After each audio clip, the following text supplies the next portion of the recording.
Hi friends, ಎಲ್ಲರಿಗೂ ನಮಸ್ಕಾರ. Welcome back to my channel. ಇವತ್ತು ನಾವು ಸಣ್ಣ ತಾರ್ಲೆಯ ಸಾಂಬಾರು ಮಾಡುವ, ಬನ್ನಿ. ಅದಕ್ಕೆ ಕಟ್ಟ ಮಿರ್ಚಿ ತಾರ್ಲೆ ಅಂತಾರೆ. ಈಗ ಒಂದು ಮಿಕ್ಸಿ ಜಾರಿಗೆ ಈರುಳ್ಳಿ, ಟೊಮೆಟೊ, ಶುಂಠಿ ಮತ್ತು ಬೆಳ್ಳುಳ್ಳಿಯನ್ನು ಹಾಕ್ಕೊಂಡಿದ್ದೀನಿ. ಅದಕ್ಕೆ ನೆನೆಸಿಟ್ಟ ಹುಣಸೆ ಹಣ್ಣನ್ನು ಹಾಕ್ಕೊಳ್ತಾ ಇದ್ದೀನಿ. ಅದು ಹಾಕಿ ಆದ ನಂತರ ಅದಕ್ಕೆ ಖಾರಕ್ಕೆ ತಕ್ಕಷ್ಟು ಖಾರದ ಪುಡಿ ನಾನಿನ್ನು 2-3 ಚಮಚವನ್ನು ಹಾಕ್ಕೊಂಡಿದ್ದೀನಿ. ಅದಕ್ಕೆ ಅರಿಶಿಣ ಪುಡಿ ಹಾಕ್ಕೋಬೇಕು. ಸ್ವಲ್ಪ ಕಾಯಿ ಹಾಕ್ಕೊಂಡಿದ್ದೀನಿ. ನಾನು ಕಾಯಿ ಹಾಕಿದ ವಿಡಿಯೋ ಸ್ಕಿಪ್ ಆಗಿದೆ ಫ್ರೆಂಡ್ಸ್.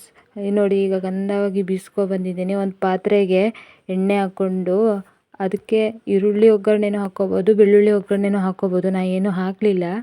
ಹಾಗೆ ಎಣ್ಣೆಗೆ ಆ ಮಸಾಲೆನ ಡೈರೆಕ್ಟಾಗಿ ಹಾಕಿ ಚೆನ್ನಾಗಿ ಹಸಿ ವಾಸನೆ ಹೋಗೋ ತನಕ ಕುದಿಸ್ತಾ ಇದ್ದೀನಿ. ಅದಕ್ಕೆ ರುಚಿಗೆ ತಕ್ಕಷ್ಟು ಉಪ್ಪು.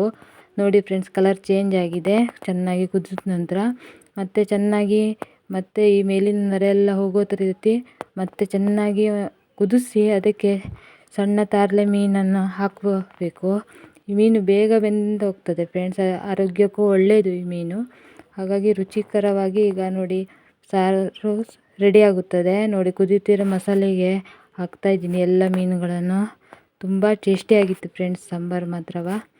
ನೋಡಿ, ಮೀನು ಹಾಕಿದ್ಮೇಲೆ ಮೀನೆಲ್ಲ ಕುದ್ದಿದೆ, ಚೆನ್ನಾಗಿ ಬೆಂದಿದೆ. Thank you for watching.